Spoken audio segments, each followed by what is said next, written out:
Damai sejahtera Allah yang melampaui segala akal, kiranya menyertai hati dan pikiran saudara sekalian di dalam nama Tuhan kita, Yesus Kristus. Amin.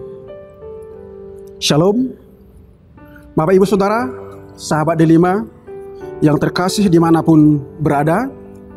Sapaan saat ini adalah firman Tuhan yang menjadi khotbah pada ibadah minggu kelima Trinitatis 20 Juli 2025. Dengan topik minggu memilih bagian yang terbaik, memilit Tohabna Umuli. Tertulis dalam kitab Injil Lukas pasal yang ke-10 ayat 38 sampai dengan ayat yang ke-42. Beginilah firman Tuhan. Ketika Yesus dan murid-muridnya dalam perjalanan, tibalah ia di sebuah kampung.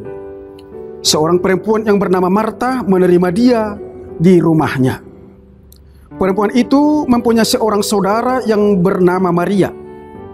Maria ini duduk dekat kaki Tuhan dan terus mendengarkan perkataannya. Sedangkan Marta sibuk sekali melayani. Ia mendekati Yesus dan berkata, "Tuhan, tidakkah engkau peduli bahwa saudaraku membiarkan aku melayani seorang diri? Suruhlah dia membantu aku." Tetapi Tuhan menjawabnya, "Marta, Marta, engkau khawatir dan menyusahkan diri dengan banyak perkara. Tetapi hanya satu saja yang perlu. Maria telah memilih bagian yang terbaik, yang tidak akan diambil daripadanya." Demikian pembacaan firman Tuhan. Bapak Ibu Saudara, sahabat Delima, saya yakin Bapak Ibu Saudara kita semua sudah pasti mengenal, mengetahui, memahami tentang orang Batak. Kita sendiri dan orang Batak sering disebut sebagai partamue. Artinya sangat senang menerima tamu. Filosofi orang Batak sebagai partamue dalam menerima tamu adalah parbahul-bahul nabolon, paridahan na suksuk, parlopan na tabo, paramak naso habalunon, partataring naso ramitop, parsakalan naso olo mahiyang. Dan saya pikir Bapak Ibu Saudara kita semua sudah tahu dan paham apa maksud daripada setiap filosofi tersebut. Filosofi ini menggambarkan bahwa orang Batak sangat senang menerima tamu. Sangat senang dan merasa terhormat ketika dapat melayani tamu dengan sambutan yang terbaik.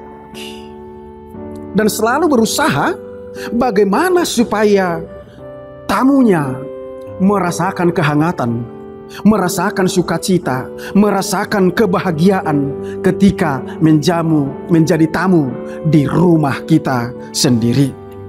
Apalagi tamu yang datang adalah tamu yang sangat istimewa, yang sangat spesial, yang istimewa dan dihormati di tengah masyarakat.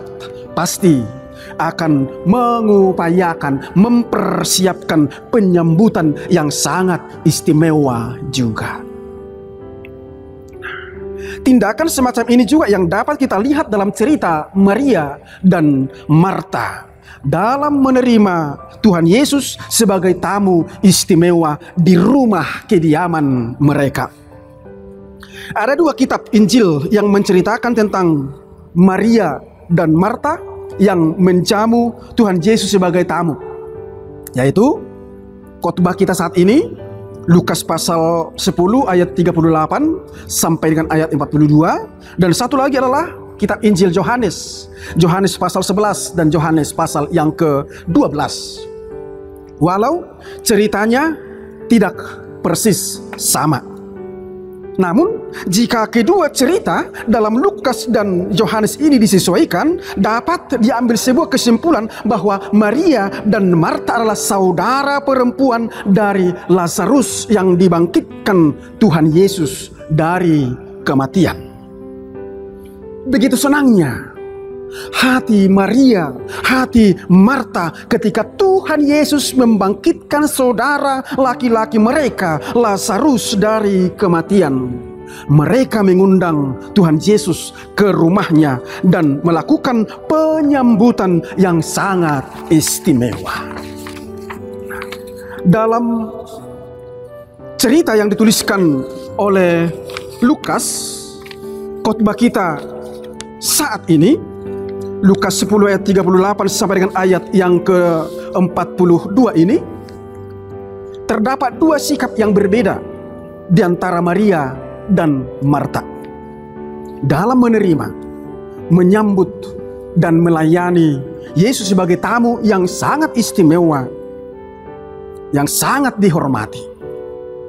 Maria yang duduk dekat kaki Yesus mendengarkan segala perkataannya, sedangkan Marta yang sibuk mempersiapkan bagian jasmani dari dapur untuk melayani, menyambut, menyenangkan hati Tuhan Yesus.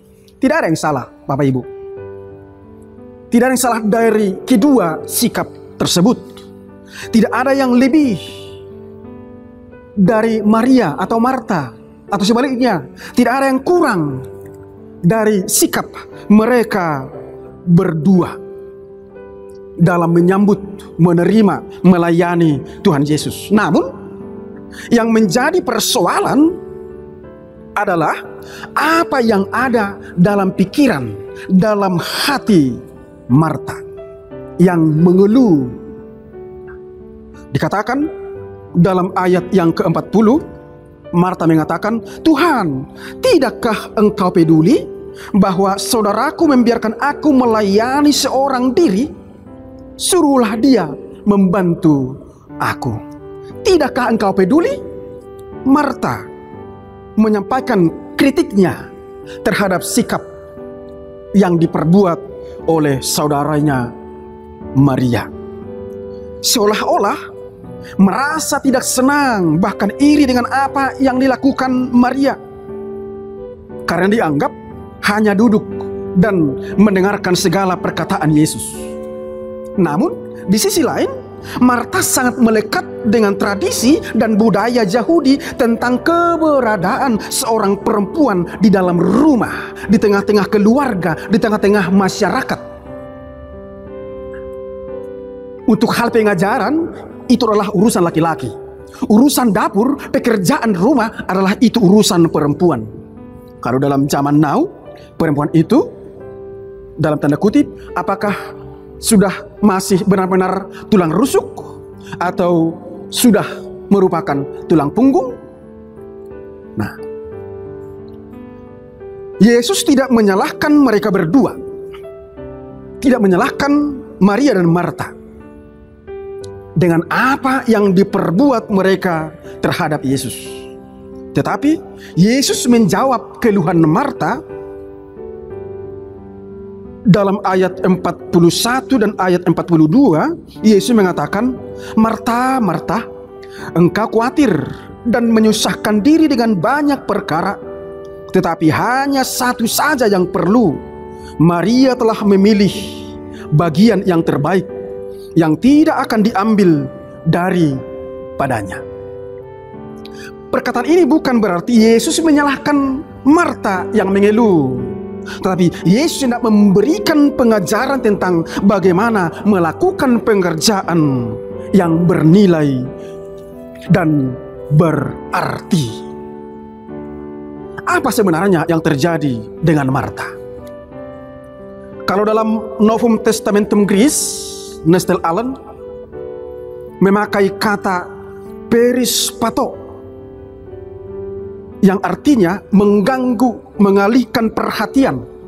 Dan dalam beberapa terjemahan bahasa Inggris, KJV, King James Version, misalnya memakai kata cumbered, dan yang lain juga menuliskan distracted, artinya terhalang, terbeban, terhambat, terganggu. Jika kita maknai, ketika kita melakukan suatu pekerjaan tetapi menjadi penghalang, penghambat, terganggu untuk membuat kita merasa bahagia, maka segala pekerjaan kita bisa saja menjadi sia-sia, tidak ada artinya, tidak ada nilainya, tidak ada manfaatnya. Inilah situasi yang terjadi dalam hati dan pikiran Marta, Bapak Ibu Saudara. Dan sikap seperti ini juga yang kurang berkenan. Rasul Paulus juga mengatakan dalam Efesus pasal 3 ayat 23 sampai dengan ayat yang ke-24, dan juga Efesus pasal 6 ayat 6 sampai dengan ayat yang ke-7. Di situ dikatakan, apa yang kamu lakukan, lakukanlah dengan ikhlas seperti untuk Tuhan, bukan untuk manusia. Lakukanlah dengan rela melayani Tuhan, jangan dengan paksa. Lalu bagaimana dengan Maria? Maria yang duduk di dekat kaki Yesus menunjukkan sebuah keteladanan, seperti seorang murid yang melayani gurunya, sebagaimana yang diperintahkan oleh Tuhan Yesus kepada murid-muridnya untuk saling membasuh kaki, saling melayani, saling menghormati. Kita baca itu boleh dalam Yohanes pasal 13 ayat 14 sampai dengan ayat yang ke-17. Maria sudah melakukan sesuatu yang sangat berharga dengan memilih bagian yang terbaik, mempergunakan kesempatan untuk melayani Tuhan dengan mendengarkan segala perkataannya dan tetap menjaga intimitas, membina hubungan yang baik dengan Tuhan. Dan inilah yang menjadi pesan yang sangat berharga bagi kita pada saat ini. Mari kita menjaga hubungan yang baik dan benar dengan Tuhan, berkontemplasi, mendengarkan suaranya, merenungkannya, melayani dengan ikhlas, melakukan perbuatan yang berguna di hadapan Tuhan dan di hadapan sesama manusia. Dengan demikian, hidup kita bernilai dan berarti bagi dunia dan berkenan di hati Tuhan. Tuhan memberkati kita semua. Amin.